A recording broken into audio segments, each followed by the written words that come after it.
Alors, bienvenue à la chronique sur l'habillement. On est en début de saison à l'automne et les nuits sont quand même froides. Donc, ces nuits c'est à 0, ça monte à 18, ça redescend à 0. Donc, il va y avoir un mot-clé pour l'habillement, c'est oignon. Alors, il ne faut pas sentir l'oignon avec notre linge, c'est important de le laver, mais il faut avoir des plures d'oignon.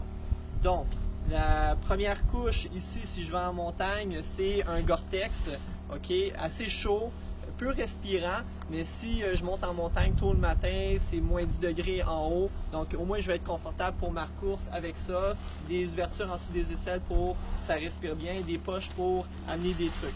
Ensuite, si jamais je ne l'utilise pas, je le laisse proche soit dans la voiture ou à la maison pour se garder au chaud après la course. Donc ça c'est le premier habillement. Très important, bon en toute saison, mais surtout à l'automne, c'est magique. Ensuite, des habits fluo.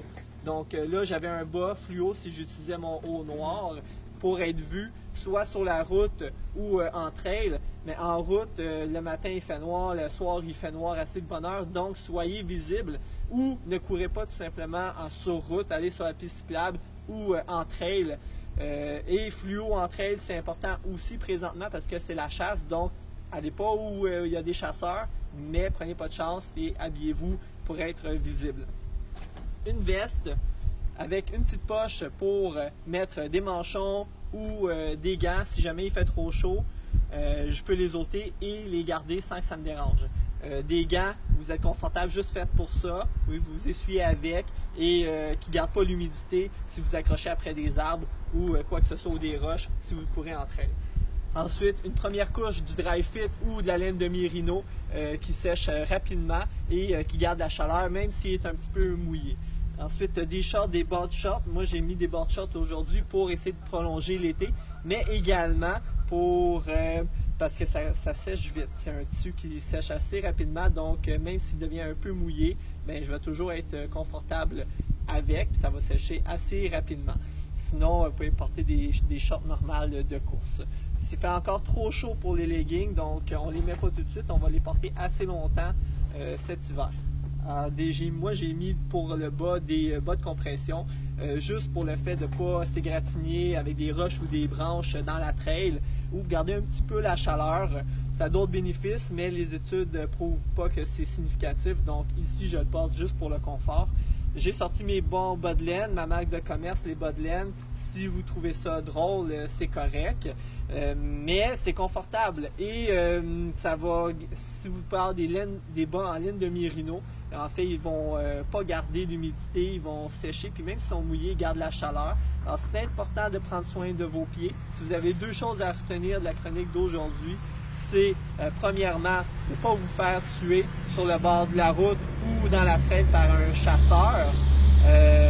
Et la deuxième chose, c'est de prendre soin de vos pieds. D'autres éléments qui sont importants, c'est le boff, alors qui est pratique pour tout. Vous partez avec, soit en tuque ou soit en boff, vous laissez partir l'air ici. Et si jamais vous avez trop chaud, vous pouvez descendre au niveau du cou ou en avoir un autre au niveau du cou, puis si vous l'ôtez, vous le gardez sur votre poignet par exemple après. Alors ça, c'est des éléments qui sont importants. La course à pied est super à l'automne. Le matin, vous pouvez avoir des décors qui sont merveilleux. Donc, comme dirait ma grand-mère, le froid, ça n'existe pas. Il y a juste des personnes mal habillées. Donc, habillez-vous bien pour avoir une course qui va être plaisante. Je termine la chronique avec un étirement pour la posture, parce que c'est important comme coureur, des fois on est recroquevillé ou même les cyclistes, on a tendance à avancer notre cou vers l'avant puis être recroquevillé vers l'avant, donc il faut travailler notre ouverture. Donc un des exercices que vous pouvez faire après votre course, c'est des contrastes 10-10, donc 10 secondes où j'étire mon pec ici pendant à 4 sur 10 pendant 10 secondes, et ensuite je vais forcer contre le mur ou contre le poteau pendant 10 secondes, et ensuite je vais relâcher.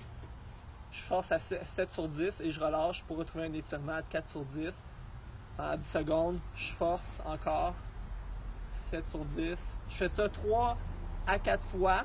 Je change de côté et je peux utiliser cette technique-là pour d'autres membres du corps. Mais ici, je vous ai présenté pour les pectoraux pour essayer d'ouvrir dans une bonne posture. Et juste d'y penser consciemment pendant la journée va pouvoir vous aider. Merci beaucoup et je vous souhaite une bonne journée.